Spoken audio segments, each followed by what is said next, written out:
Tengan muy buenos días.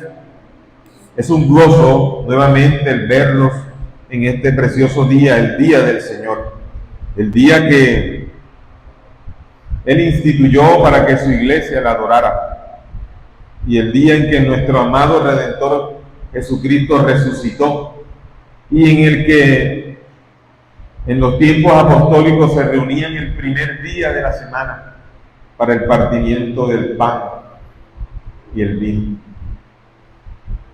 Por eso nosotros nos reunimos cada domingo, porque somos y debemos ser el ejemplo y seguir aquella iglesia que como institución fue ya creada, y nosotros hacemos lo mismo que se hacía en tiempos apostólicos, congregarnos los domingos. Ese es el día del Señor. La porción de la Escritura que nos toca el día de hoy la encontramos en Primera de Pedro 2, del 21 al 25. Y debo decirles, amada iglesia, que estoy inmensamente agradecido con el Señor, porque hoy terminamos el capítulo 2. Ha sido maravilloso toda esta carta del apóstol Pedro que hemos estudiado. Nos ha llevado un buen tiempo, pero ha sido maravillosa para la iglesia. Leeré para ustedes la palabra del Señor. Primera de Pedro 2, del 21 al 25. Pues para esto fuisteis llamados, porque también Cristo padeció por nosotros, dejándonos ejemplo, para que sigáis sus pisadas, el cual no hizo pecado, ni se halló engaño en su boca, quien cuando le maldecían no respondía con maldición, cuando padecía no amenazaba, sino encomendaba la causa al que juzga justamente, quien llevó él mismo nuestros pecados en su cuerpo sobre el madero, para que nosotros, estando muertos a los pecados, vivamos a la justicia, y por cuya herida fuisteis sanados, porque vosotros erais como ovejas descarriadas, pero ahora habéis vuelto al pastor y obispo de vuestras almas. Bendita sea la palabra del Señor. Señor, damos gracias por tu maravillosa palabra, por tu preciosa palabra, Señor. Gracias, y te rogamos que en este día sea tu Santo Espíritu asistiéndonos, Señor. Ayúdanos en este día, Señor. Que tu iglesia sea edificada conforme a tu propósito eterno, Señor, para que en todo tú seas glorificado. Ayúdanos, Señor. Ayuda al predicador a que sea fiel siempre a tu palabra. Te damos gracias en el nombre de Jesús. Amén. Bueno, mis amados hermanos, en esta porción escritural del día de hoy, vemos que el apóstol Pedro pasa a recordar a los lectores, a los creyentes de aquel tiempo y también a nosotros hoy, el llamado que hemos recibido. Ese llamado que viene de Dios mismo y que es para salvación. Esto nos lo dijo ya Pedro en Primera de Pedro 1:15.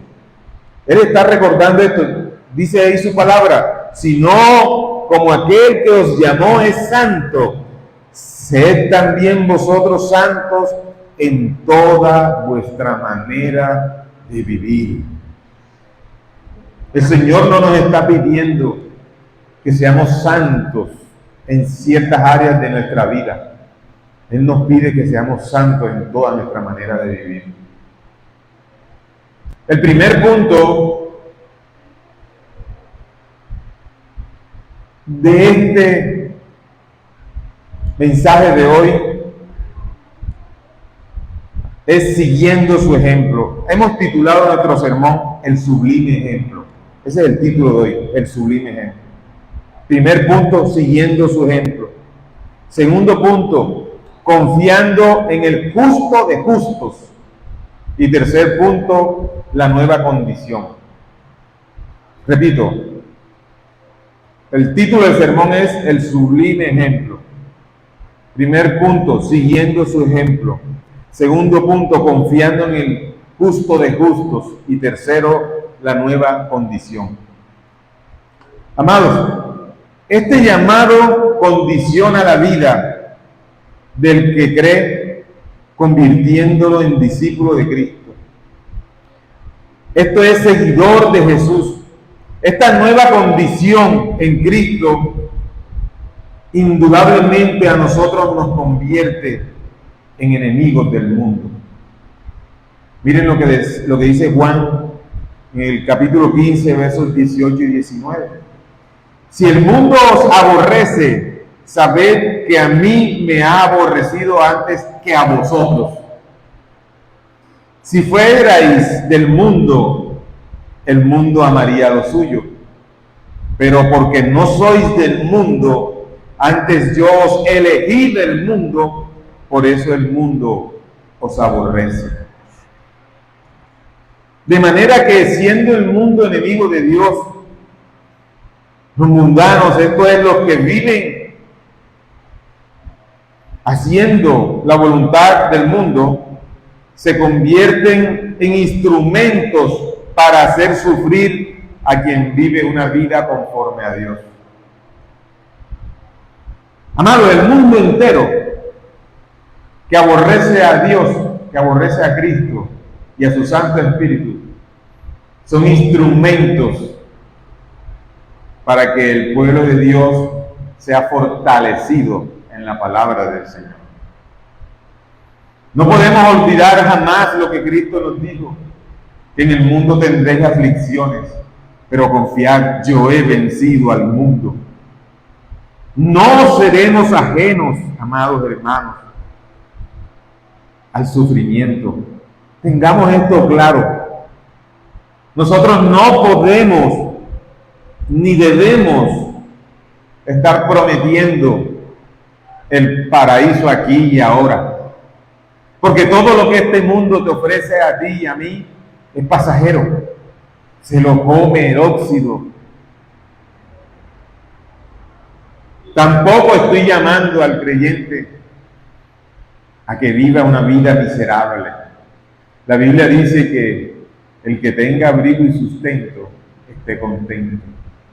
Generalmente las riquezas que este mundo nos da suele desviarnos del propósito que Dios tiene para con nuestras vidas, porque terminamos amando más el favor que quien nos da el favor.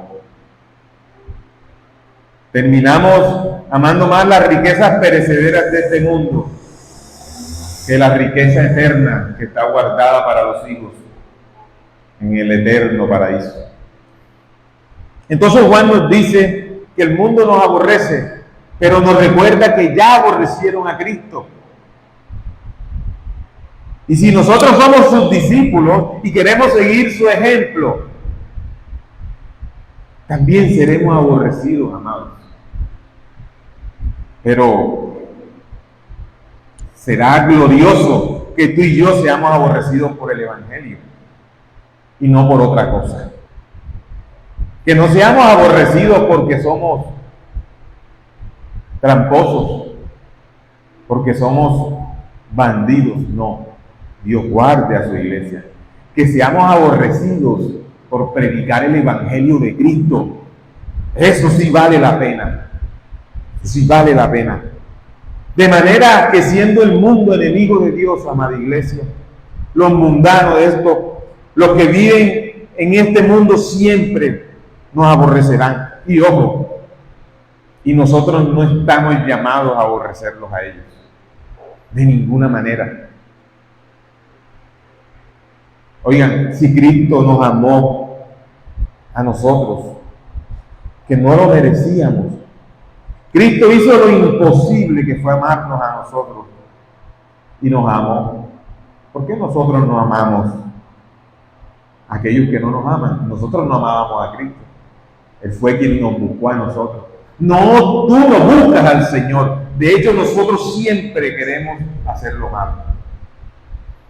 Es Dios quien pone el querer como el hacer por su buena voluntad en nosotros, dice la Escritura. Dice que Él nos amó primero. Ahora que tú eres un regenerado, ahora sí debes buscar a Dios. En ti debe operar ese espíritu que te regeneró y que anhela estar con el Señor. Miren, Dios no nos llamó a sufrimiento. Él sí nos llamó a salvación.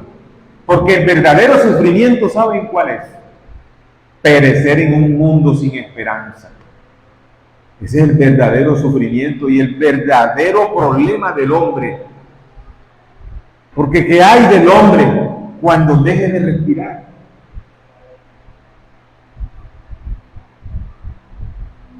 El sufrimiento, amada iglesia, es una consecuencia lógica de haber sido llamados irresistiblemente por Dios. A los que Dios llamó, se cumplirá todo su propósito, iglesia. Es irresistible, su llamado es irresistible. Podrías hacer como lo nombramos en la escuela, como el profeta Jonás.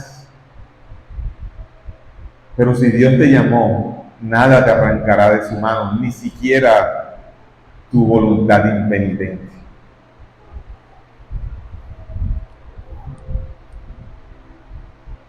Todos los que quieran vivir piadosamente en Cristo padecerán persecución. Segunda de Timoteo 3:12. Debemos olvidarnos del sufrimiento en la vida de fe.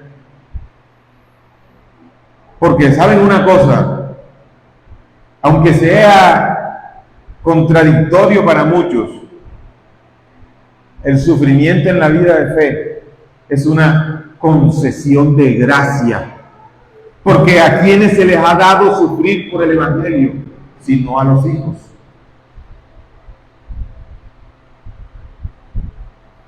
Porque a vosotros os es concedido a causa de Cristo, no solo que creáis en Él, sino también que padezcáis por Él. Filipenses 1:29. Escrito está, iglesia. La Biblia lo dice.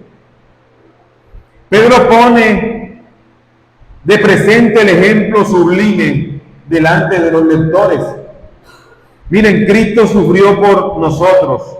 El sufrimiento es siempre un problema que debemos afrontar y que muchas veces hace que la fe se debilite. Los ojos del cristiano puestos en Cristo siempre van a recibir el estímulo necesario en medio de cualquier sufrimiento, con tus ojos puestos en el consumador de la fe. Ahora, no olvidemos que este sufrimiento es a causa de la predicación del Evangelio. Yo no estoy hablando de otro tipo de sufrimiento, iglesia. Hay sufrimientos que te los buscas tú mismo, por tu falta de sabiduría, por no hacer las cosas de manera correcta, por tener una ética torcida. Yo no me refiero a esos sufrimientos. Yo me refiero a que cuando tú eres llamado o apartado por el Señor, siempre querrás hacer todo aquello que agrade al Señor, pero que desagradará al mundo. Si tú sigues el buen ejemplo de Cristo, vas a desagradar al mundo. Cuando tú veas un creyente que tiene más cercanía con el mundo que con sus hermanos, duda de su cristiandad. Nosotros no podemos tener intimidad en amistad con quien aborrece a Dios. Y tampoco podemos odiarlos. Debemos amarlos. Debemos sentir esa misma misericordia que han sentido por mí. Porque triste debe ser estar expuesto a la ira eterna del Señor. Iglesia, el sufrimiento injusto formula la pregunta de los siglos. Muchos se preguntan, ¿Por qué sufre el justo y prospera el impío? El justo sobre la cruz, aparentemente desamparado del Padre, de quien es hijo y a quien se había ofrecido en todo, mientras que los impíos procuraban hacerle sentir como fracasado en una relación. Es decir, los impíos en aquel entonces le decían, se burlaban de él, le decían: si eres Dios, bájate de esa cruz. Lo escupieron, le hicieron lo indecible.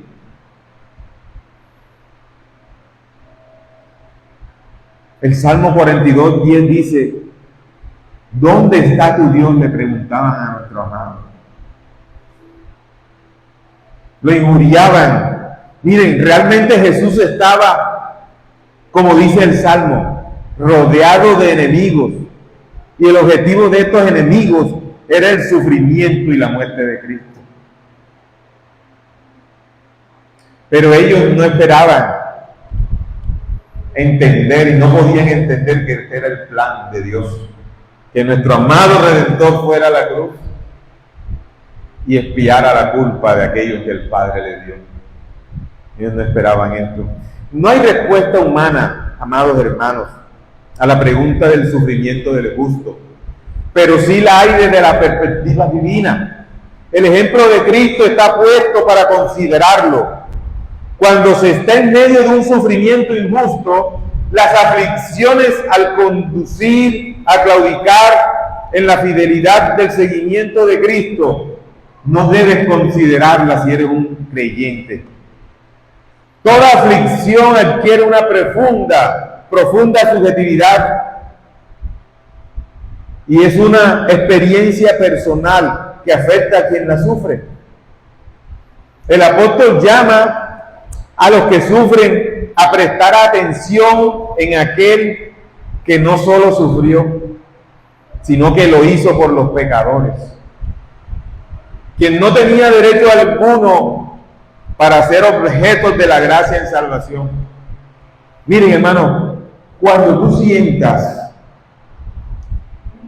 que estás sufriendo demasiado, que esto es demasiado para mí, te invito a que mires la cruz del Calvario. Te invito a que mires a Cristo, quien era el dueño de todo, quien por todo se hizo. Todo lo creado fue a causa de Él y por Él y para Él. Quien no tenía dónde recostar su cabeza cuando vivió entre nosotros, a pesar de ser el dueño de todo. Cuando tú creas eso, mira la cruz. Mira la cruz. La Escritura nos enseña a reflexionar en los tiempos de dificultad, como se lee en Eclesiastés 7:14. En el día de la adversidad, considera. ¿A quién? Pues a Cristo, al justo, muriendo por los injustos. En el día de la adversidad consideremos eso, mis hermanos. Jesús dejó marcadas sus huellas para que nosotros sigamos sus pisadas. Ese es el ejemplo que tú y yo debemos seguir. De modo que Jesús es la muestra que debemos asumir en el camino del testimonio y sus consecuencias. Los padecimientos de Jesús son el ejemplo supremo para animar a los creyentes. Esto es una contradicción para el mundo, pero no para nosotros. Los ejemplos de Jesús y sus sufrimientos deben animarte, deben animarme.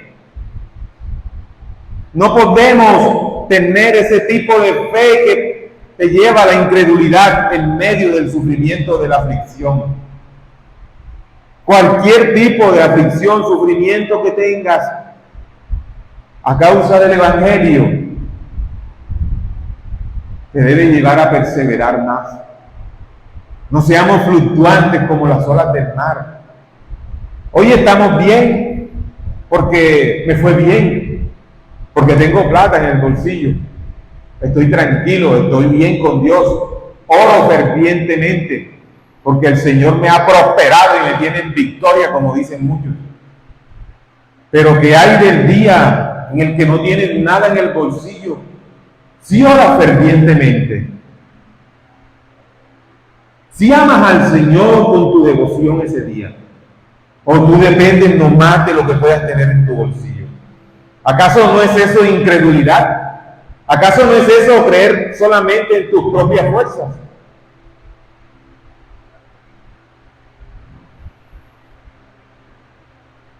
Dios nos ayude, amada iglesia.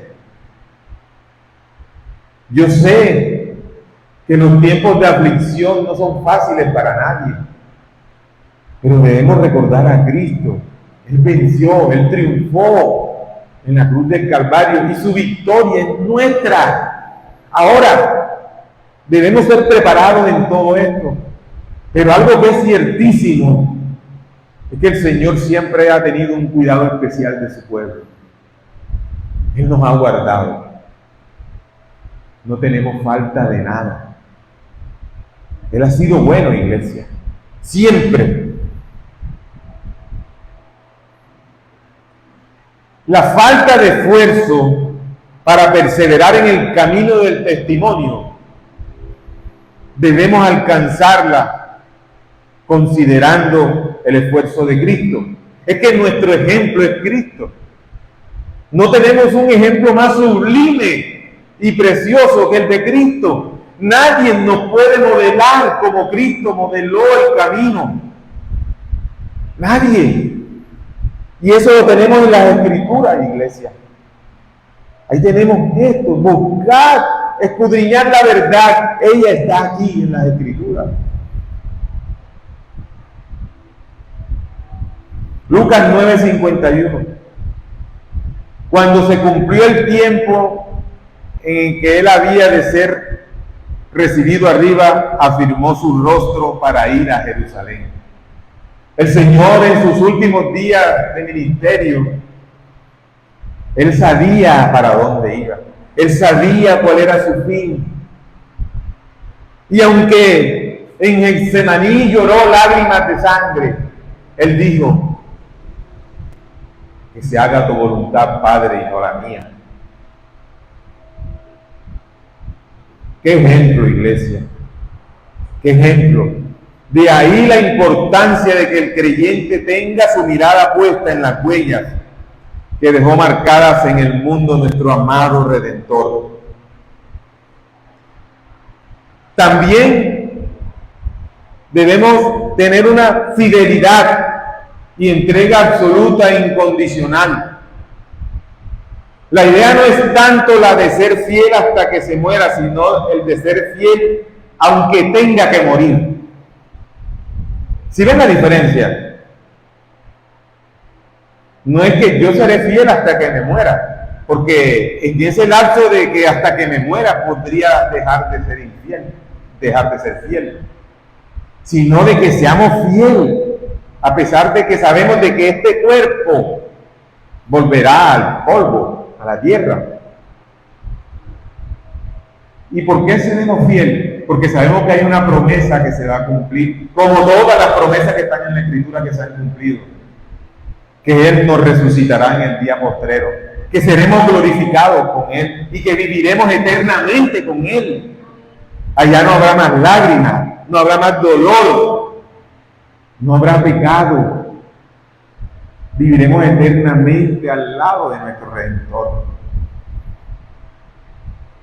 ¿Puede ser algo más hermoso que esto, iglesia? No, no hay nada más hermoso que esto.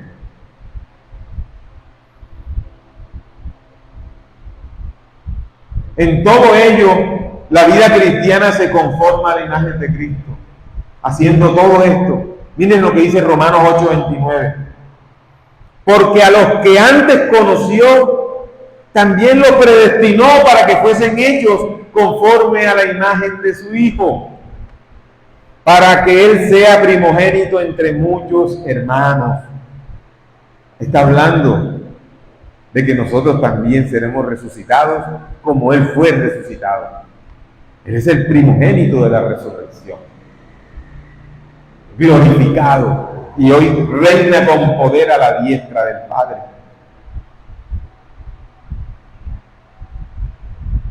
Jesús dejó marcada la senda para nosotros. En el texto se utiliza un sustantivo para establecer esta demanda, cuando se escribe la palabra ibov, que viene del griego y que equivale a pista, a rastro, a huella de pasos. Esta palabra aparece solo 4 veces en el Nuevo Testamento, iglesia. Indica que debemos poner los pies en las huellas del otro. Es un mandato si somos iglesia. Esto supone un aliento personal, ya que las huellas no son de la presencia divina, sino marcadas por los pies de aquel hombre, Jesús. Porque Él fue hombre, como tú y como yo, pero también era Dios. Necesitaba ser hombre para ser el perfecto Adán, que nunca falló y que cumplió toda la ley. Entonces ese hombre dejó las huellas que tú y yo debemos pisar y seguir. No desviarnos de ella. Dios no nos está pidiendo que sigamos las huellas de Él, del mismo, como un Dios invisible. No podríamos, pero se humanó, se hizo hombre, para que tú y yo la sigamos, iglesia. Si ven cuánto amor, no solo se hizo hombre, se hizo morir por nosotros. Entregó su vida y la volvió a tomar al tercer día. Él se hizo pecado, pero no se halló engaño en su boca nunca, jamás. Miren, Pedro no puede dejar pasar este sublime ejemplo de Cristo, y él se centra en Cristo como quien sufre injustamente toda la obra redentora. No se trata de un sufrimiento puntual, sino de la entrega a la muerte y a la muerte en la cruz. Las palabras que les sirven de introducción a esto toman de la profecía que encontramos en Isaías 53:9, donde se describe todo el padecimiento de nuestro amado Señor Jesucristo en la cruz.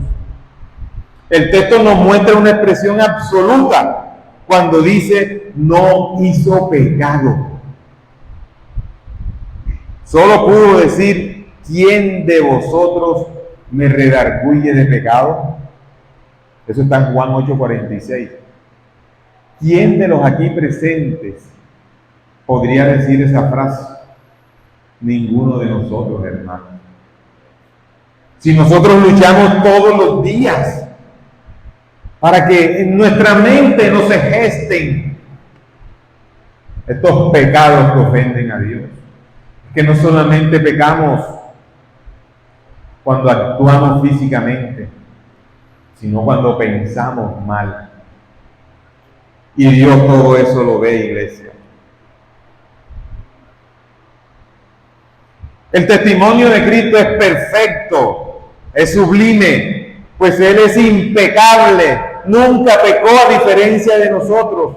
Él es un testimonio que convierte a las almas, porque en Él reposa el poder del Evangelio. Miren, iglesia, por eso es que está muy mal hecho en aquellos lugares en donde quieren exponer en los púlpitos son sus testimonios. Y el testimonio de nadie convierte. Lo que convierte es la palabra del Señor. La fe viene por el oír la palabra del Señor. El único testimonio que convierte es el de Cristo, porque Él nunca pecó. Y ese testimonio, ¿dónde lo tenemos? En las Escrituras. Por eso no se nos es dado estar haciendo campañas evangelísticas basadas en testimonios, sino en la palabra del Señor, que es la que convierte, que es la que libera, que es la que rompe las cadenas del pecado. La palabra, la Biblia. Entonces el ejemplo de Cristo es perfecto. Miren, una manifestación más de su impecabilidad se encuentra en la segunda frase cuando dice, ni se halló engaño en su boca. Jesús, de su boca solo salía la verdad. Aunque doliera, de su boca únicamente salía la verdad. Él nunca habló con engaño, mi iglesia. Él nunca habló para beneficiarse de algo, de alguna situación. Él siempre habló las palabras que el Padre le mandó a hablar. Todos sus hechos como sus palabras están revestidos de una absoluta perfección y santidad. Así lo hizo Cristo. La Biblia enseña que Cristo es impecable. Sin embargo, las pruebas, las aflicciones, las tentaciones y la angustia no disminuyeron ni afectaron su santidad. ¿Sí ven por qué Él es el ejemplo? ¿Quién fue más probado que Cristo? Nadie. Si Cristo tenía poder absoluto sobre todo, cuando fue capturado y Pedro cortó la oreja de uno de los soldados, no podía Cristo llamar a una legión de ángeles y desaparecer a todos esos que estaban ahí. Cristo se contuvo. Tuvo en poco su vida para obedecer a su Padre, iglesia. Pero nosotros, como les decía, tenemos una pequeña aflicción y enseguida cambiamos. No, hoy no voy a la iglesia porque me fue mal en este negocio. El Señor no quiere que me vaya bien. Cuán atrevidos somos, hermanos. No, yo no voy a la iglesia porque el domingo pasado un hermano me miró maluco. Sí, me miró feo, ese hermano me tiene como rabia. Cuán inestables somos, hermanos. Cristo sabía que iba a ser crucificado. Él sabía cada cosa que le iban a hacer. Y Él fue a la cruz del Calvario. Si ven cuánta paciencia tiene el Señor de nosotros, iglesia. Nos exhortan por algo que es por amor. Y enseguida mudamos el rostro. Cuán débiles somos. Pero cuánta misericordia tiene el Señor de nosotros. Brilla más su amor cada día, iglesia.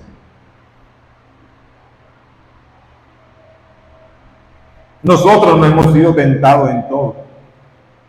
Estoy seguro que no soportaríamos. ¿Cuántos de los varones aquí presentes correrían como corrió José? ¿Cuántos? Bueno, mi hermano, si no corre se va de la iglesia.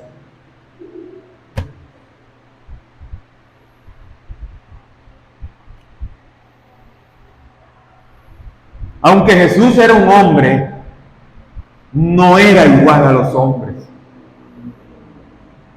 sino semejante. Recuerden que Jesús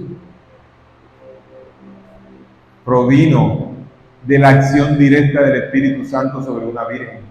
Ahí no hubo intervención de hombre, era Dios encarnado.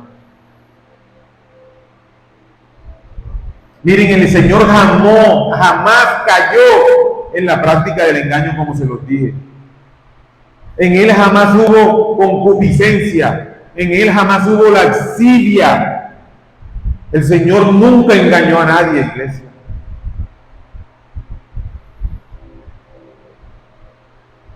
La impecabilidad está plenamente vinculada con la libertad y está unida a la filiación divina del Hijo de Dios. Cristo no podía pecar, ni quería, ni lo iba a hacer, aunque haya sido tentado en todo.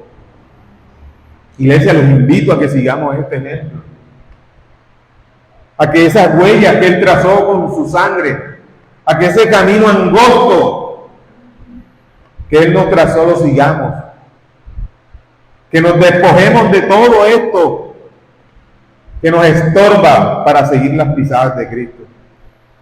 Ese es el buen ejemplo, iglesia. El segundo punto es confiando en el justo de justos. Dice el versículo 23 y 24, quien cuando le maldecían no respondía con maldición. Cuando padecía no amenazaba, sino que encomendaba la causa al que juzga justamente. Quien llevó él mismo nuestros pecados en su cuerpo sobre el madero, para que nosotros, estando muertos a los pecados, vivamos a la justicia, y por cuya herida fuisteis sanados. Miren, el carácter de Cristo corresponde a su condición impecable. Ese es el carácter que Dios busca de sus redimidos. La Biblia dice que Él vendrá por una iglesia sin mancha y sin arruga. Y saben una cosa, que nosotros no podemos estar por nosotros mismos sin mancha y sin arruga. Por eso que es necesario que Él venga para que seamos glorificados. Pero nos conviene altamente que cuando Él venga nos encuentre haciendo lo bueno, obedeciéndole. Porque, como decía el apóstol Pablo, ay de mí y de este cuerpo de muerte en el que habito. Cuando Cristo venga, Él será quien, cuando nos glorifique, quitará toda mancha y arruga y nos presentará a su Padre. En nosotros aún hay un remanente pecaminoso. ¿O quién de ustedes me puede decir a mí que no se le cruzan por la cabeza malos pensamientos? ¿Quién de los que está aquí? Entonces no podrás estar como una iglesia sin mancha y sin arruga, sino que será Cristo mismo cuando venga por su iglesia. En ese momento de la glorificación será desarraigado de nuestra existencia todo pecado. Y ahí sí Cristo nos presentará. Él hará lo que nosotros no podemos hacer al final. Pero conviene que nos encuentre como las vírgenes que no fueron insensatas, que nos encuentren obedeciendo al Señor.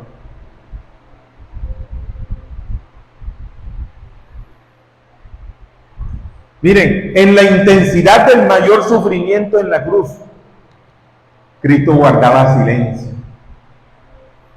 Isaías 53:7. Hermanos, a nosotros nos damos un martillazo y decimos de todo. Cristo estaba siendo destrozado en la cruz y guardaba silencio. A nadie maldecía. Pero cuando tú te das con un martillo, pobre martillo y pobre clavo, Cristo no maldecía. Él guardaba silencio. Él tenía una santa reacción ante lo que tú y yo posiblemente fallamos. Él callaba. Sabía que nada afectaría sus palabras para defenderse, porque él sabía que la sentencia de la cruz ya había sido establecida por su Padre. Además, él sabía que quien juzgaba justamente era su Padre.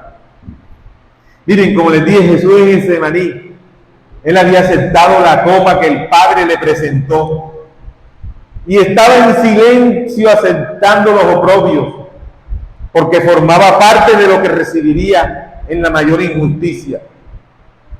¿Saben una cosa, iglesia? Que lo que más le dolió a Cristo no fueron los clavos, no fue la lanza que metieron en su costado, no fue el que lo escupieran. Lo que más le dolió a Cristo fue haber enfrentado la ira de su Padre, la que tú y yo debíamos soportar. En un momento en el que Él se sintió separado de su Padre y lo expresó en la cruz. En ese preciso momento, pero recordemos que Cristo dijo, yo pongo mi vida y la vuelvo a tomar, porque en Él también el Espíritu Santo obraba. Y es el Espíritu creador y dador de vida. Eso fue lo que le dolió a Cristo en la cruz, iglesia.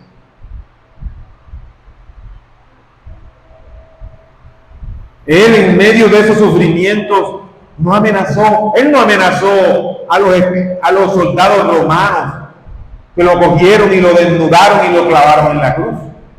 Él no amenazó, o ustedes escuchan alguna amenaza de Cristo.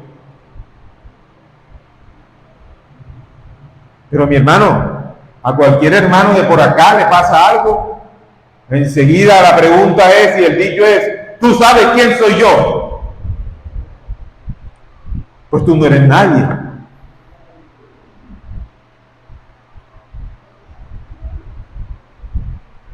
Él no amenazaba. Él lo hacía de ese modo.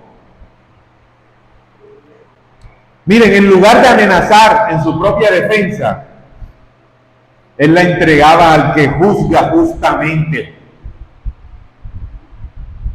Cristo remitía las amenazas e insultos al juez justo, a su Padre. En todo se ajustaba a la demanda bíblica. Ahora, iglesia, si Cristo, siendo Dios, obedecía la Biblia, ¿por qué nosotros, no quiero ni decir lo que somos, por qué nosotros no la obedecemos? ¿Qué nos creemos nosotros, iglesia? Para ser desobedientes, para no acatar lo que el mismo Cristo acató.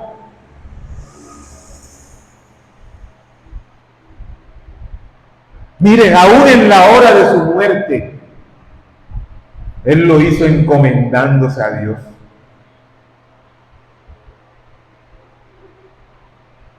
Padre, ¿a quién encomiendo mi espíritu?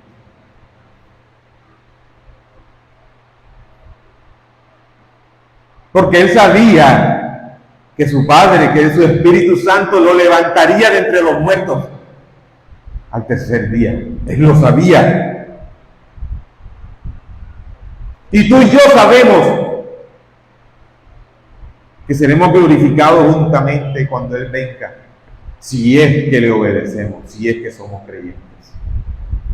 Porque tristemente la Biblia también dice que estaban entre nosotros, pero no eran de nosotros.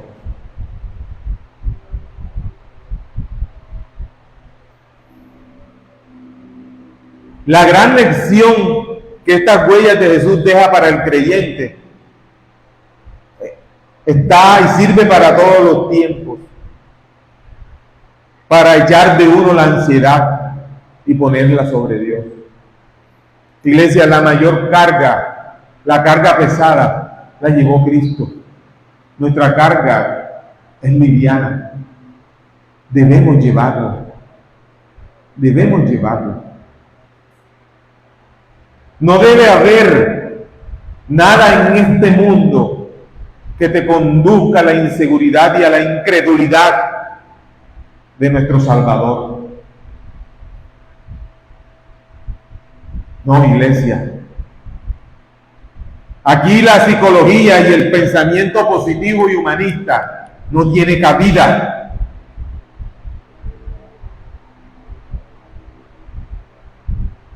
En nosotros fue depositada una fe. La Biblia dice que la fe es un don de Dios. Es un regalo que Dios da a los suyos. Que aunque es dado como una pequeña semilla de mostaza, esta semilla es inquebrantable. Aunque es dado por el Señor, tú y yo tenemos la responsabilidad de que esta fe crezca siendo ejercitada por el conocimiento de su palabra.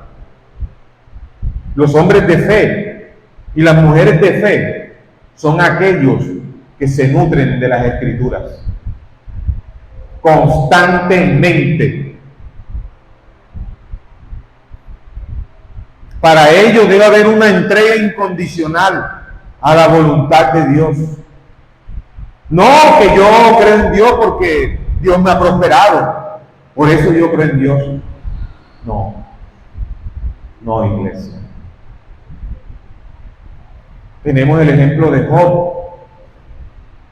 A Job le quitaron todo, le quitaron sus hijos y riquezas, y Job no habló mal del Señor. Ese hombre tenía fe. Jehová dio, Jehová quitó. Sea bendito su nombre.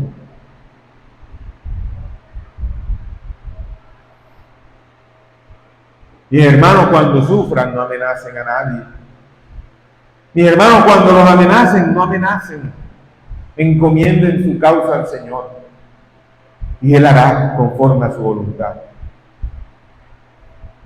El versículo 24 dice: quien llevó él mismo nuestros pecados en su cuerpo sobre el madero, para que nosotros, estando muertos a los pecados, vivamos a la justicia, y por cuya herida fuisteis sanados. Miren, en la mente de Pedro sigue persistiendo la profecía de Isaías, a la que también hace alusión aquí cuando dice que Él llevó nuestros pecados. Eso está en Isaías 53, del 4 al 6. Pedro era un conocedor de la ley, eso lo sabemos. Toda la operación de la gracia, los privilegios, la posición y la forma de vida son el resultado de la obra de salvación, hermano. Cristo llevó sobre su cuerpo nuestros pecados en la cruz. La máxima expresión de la bondad de Dios está manifestada en la obra realizada en lugar y en favor de los perdidos. No hay obra más grandiosa que esa. No cabe duda que la sustitución es una obra personal, Él mismo refiriéndose al Señor. Él fue nuestro sustituto, pero también fue nuestro sacrificio, puesto que llevó la culpa de tu pecado y del mío, aunque Él nunca pecó. Él, el Cordero de Dios, que quita el pecado del mundo, como dice Juan 1:29. Jesús de Nazaret fue en la muerte, en su muerte, el sustituto de los pecadores, de los cuales nosotros somos los primeros. Por medio de esa muerte sustitutiva o vicaria, los juicios de Dios y la condenación por el pecado fueron llevados por Cristo, iglesia. Él los llevó en esa cruz. Él desvió la ira de Dios a su persona.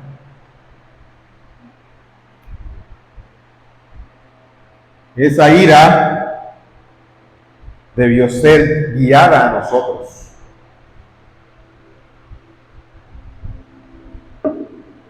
Habiendo Cristo ocupado el lugar del pecador,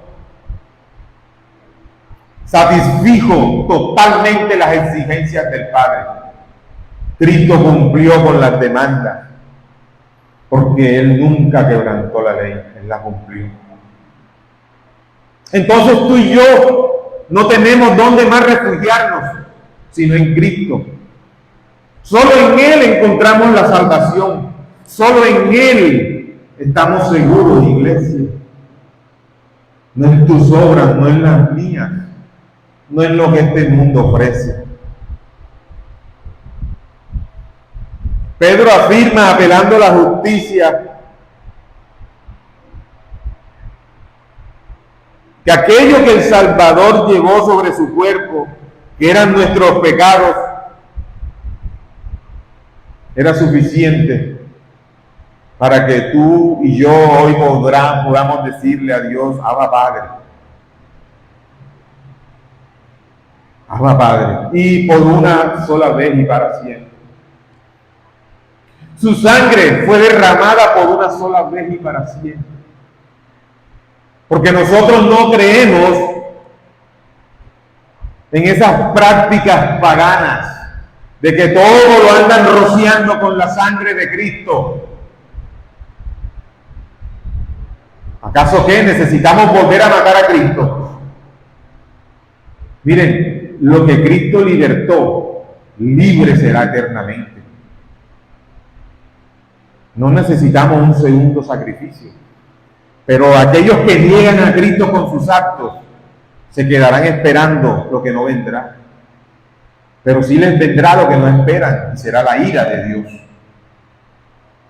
El Señor no tendrá en vano a todos aquellos que desprecien lo que hizo su Hijo en la cruz. Si Él entregó a su Hijo y lo vio morir de la manera más cruenta, ¿cómo creen que se sentirá el Creador todopoderoso de lo que vemos y de lo que no vemos cuando un blasfemo habla en contra de su Hijo? Si a nosotros nos pellizca un hijo y queremos hacer de todo, ¿cómo se sentirá nuestro buen Dios?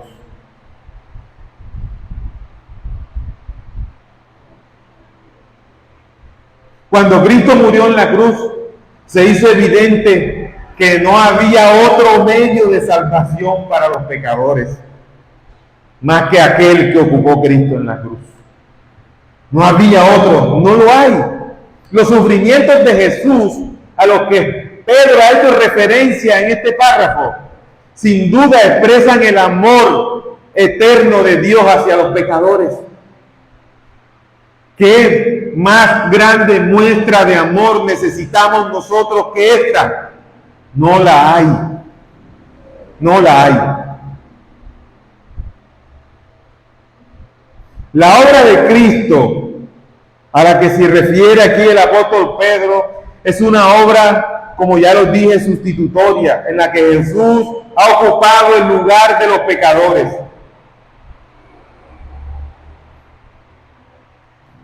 La cruz nos reveló el plan de salvación eterna que tenía el Padre. Cuando llegó el cumplimiento de todo aquello que habían profetizado desde el Antiguo Testamento los profetas. Lo que dijo Isaías. La obra de la cruz es la base del perdón y la purificación del creyente. El efecto del pecado es un caminar en tinieblas. Todo el que camina agarrado del pecado camina en tinieblas. Pero Cristo nos conduce a una vida de santidad, a un caminar en la luz. Ahora, el texto también nos muestra que el objeto de esta obra de sustitución está claramente expresada estando nosotros muertos a los pecados. Hermanos, el pecado ya no se puede enseñorear de nosotros. Si ya tú fuiste libertado del pecado, Él no se puede enseñorear de ti. Tú tienes que mortificar tus pecados diariamente y constantemente, porque aquel que se crea firme, mire que no caiga. Una cosa es clara, el creyente no puede ser impenitente. El creyente no puede seguir haciendo lo mismo que hacía cuando no había sido regenerado. No nos podemos burlar de la gracia del Señor. Ese regalo, aunque inmerecido, tendremos que dar cuenta por él. Ahora nosotros somos libres de la esclavitud del pecado y podemos vivir en justicia por los méritos de Cristo. Sí, así debemos vivir si somos cristianos. Iglesia, ahora nosotros hemos sido sanados. Es la verdadera sanidad que nosotros necesitamos. Miren, en el ministerio terrenal de nuestro amado Señor Jesucristo. Muchos se acercaban a Cristo por las sanidades y milagros que Él hacía, por las sanaciones, porque resucitaba muertos. Ustedes recuerdan a aquel paralítico que metieron por el techo porque no había lugar para que fuera sanado. ¿Qué hizo Cristo? Él le preguntó que qué era mejor, ser salvado o que fuera sanado. ¿Qué hizo Cristo primero? Lo salvó y le dijo: levántate y llévate tú. Así, hermano, que lo que a ti te liberta de tu pecado, lo que a nosotros nos liberta de nuestros demonios internos, de nuestra laxidia y concupiscencia, es la palabra del Señor. Cuando tú recibes la palabra del Señor, esa es la que te liberta y te hace verdaderamente libre.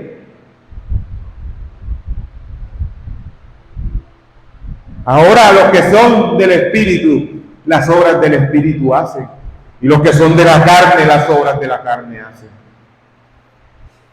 Miremos dónde estamos ubicados, amados hermanos.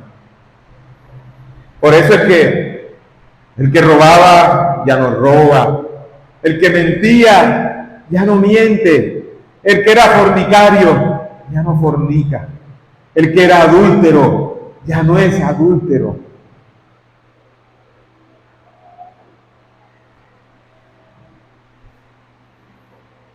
Veamos nuestro tercer punto, una nueva condición. Dice el verso 25, porque vosotros erais como ovejas descarriadas, pero ahora habéis vuelto al pastor y obispo de vuestras almas. Miren, el capítulo concluye con una nueva referencia a la profecía de Isaías nuevamente.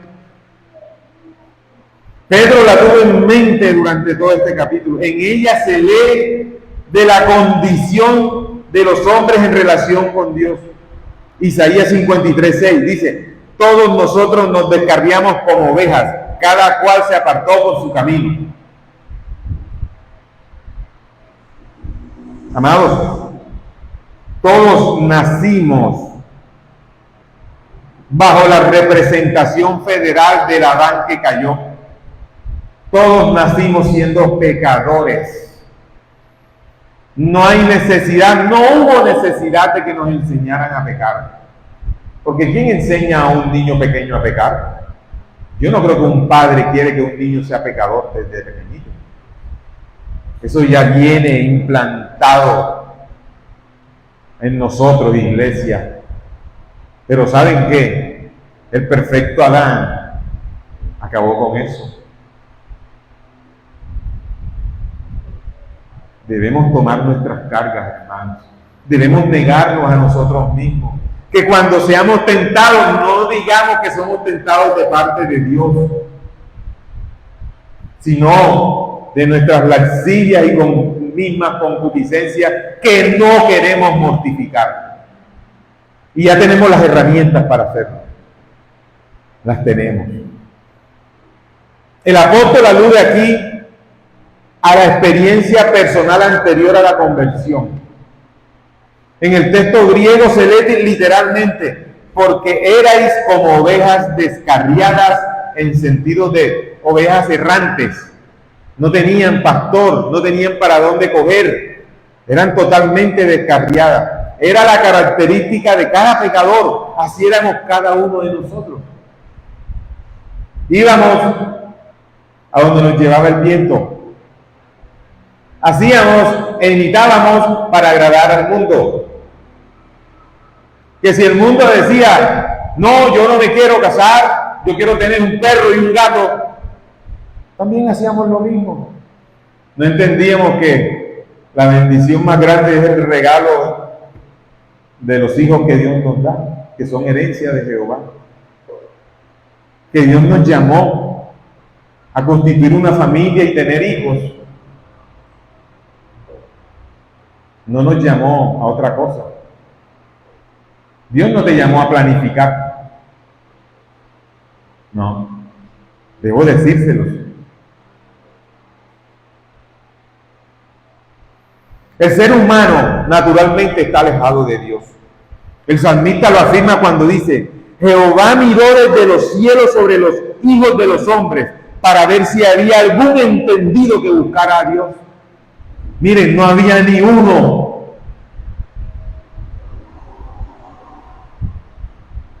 El pecador huye de Dios porque Dios es incompatible con el pecado, iglesia. Así lo hizo en el jardín del Edén cuando pecó. ¿Qué hizo Adán y Eva? ¿Qué fue lo primero que hicieron después que pecaron? Huyeron de la presencia de Dios. Se escondieron, dice la Biblia. Eso es lo que nosotros hacíamos como ovejas errantes. Miren, todo lo que Dios creó, todo lo que existe, da testimonio de que Dios existe. Y aún cuando no nos hubiesen predicado el Evangelio, en nuestros corazones ya Dios había escrito la ley. Y sabíamos lo que era malo y lo que desagradaba al Señor. Lo que nos debía llevar irremediablemente a buscar las Escrituras. Pero no las buscamos, sino que Dios nos buscó a nosotros y nos presentaron el Evangelio. El alejamiento de Dios es el resultado al que conducen todos los caminos del hombre. Todos los caminos del hombre conducen a alejarnos de Dios. Porque todos los caminos del hombre están basados en su egocentrismo. Están basados en su yo, en sus obras, en lo que él puede hacer.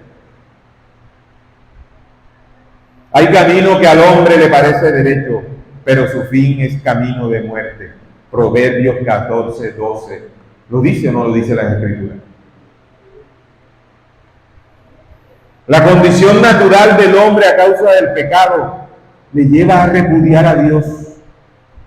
Así como aquellos, cuando Cristo entraba a Jerusalén, los mismos que le vendieron las palmeras fueron los mismos que lo escupieron y dijeron que soltaran a Barrabás y mataran a Cristo. Fueron esos mismos. Y ahí también estuvimos nosotros, hubiésemos hecho lo mismo. Maravillosamente el texto nos dice después: habéis vuelto. Se expresa la idea de devolverse y es el que se usa para hablar de la regeneración.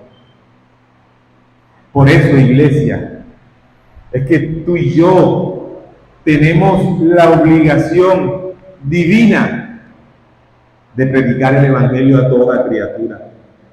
Tú y yo no sabemos cuántas ovejas descarriadas hay, que son del redil, pero que no han vuelto porque no se les ha predicado el Evangelio. Porque la fe viene por el oír la palabra del Señor. Por eso debemos predicar en hora, en tiempo y fuera de tiempo, porque no sabemos quiénes forman parte de ese hermoso redil. Para que vuelvan, para que así como aquel hijo pródigo volvió. ¡Cuánta paciencia! Yo estoy abrumado de ver cuánta paciencia ha tenido el Señor con nosotros. ¿Acaso alguno de nosotros podría decir que Él hizo lo que pudo para regresar a Cristo? No, nosotros no queríamos regresar al redil. Lucas 19:10. Porque el Hijo del Hombre vino a buscar y a salvar lo que se había perdido. ¿Sí vieron? Que nos tienen que buscar. De otro modo, el hombre, cuando busca a Dios, es una respuesta al llamado de Dios mismo que ilumina el corazón por su espíritu. Nadie busca voluntariamente a Dios. Nadie. Nadie. Si tú lo buscas ahora, es porque ya su espíritu mora en ti.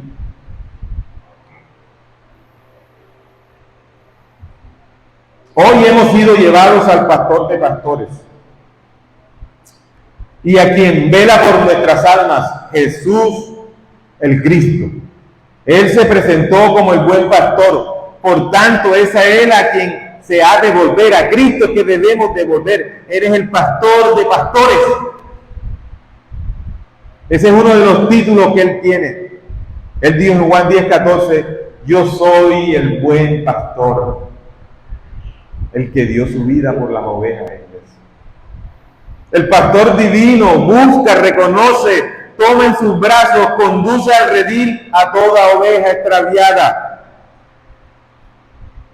Él nos ha buscado con misericordia entrañable, no son por nuestras obras. Él llama también, Él es nuestro supervisor o sobrevedor, Él es aquel que está viendo por encima, es aquel que está intercediendo por ti, por mí, al lado de su Padre. Él es nuestro abogado por excelencia. Jesucristo, iglesia, es el sublime ejemplo. Él es el sublime ejemplo. No hay pastor mejor que Él. Él no es un pastor tirano que golpea al rebaño cuando no obedece sus indicaciones, sino aquel que toma en sus brazos a la perniquebrada y sustenta a los que están lastimados. Esto lo hace con su palabra, iglesia. Es el que adereza mesa de comunión y paz cuando los angustiadores rodean amenazante al creyente. Es aquel que te recuerda sus promesas cuando siente que estás abrumado por tus angustiadores, hermanos. Salmo 23:5. Es el que con su vara y su cayado hace sentir paz al rebaño, porque todas las ovejas se sienten seguras y tranquilas, confiando en que nadie podrá tocarlas, ni devorarlas, ni arrancarlas de su mano. Ese es nuestro pastor Jesucristo. Él es el pastor que provee el pasto conforme a las necesidades personales y peculiares de cada uno de nosotros.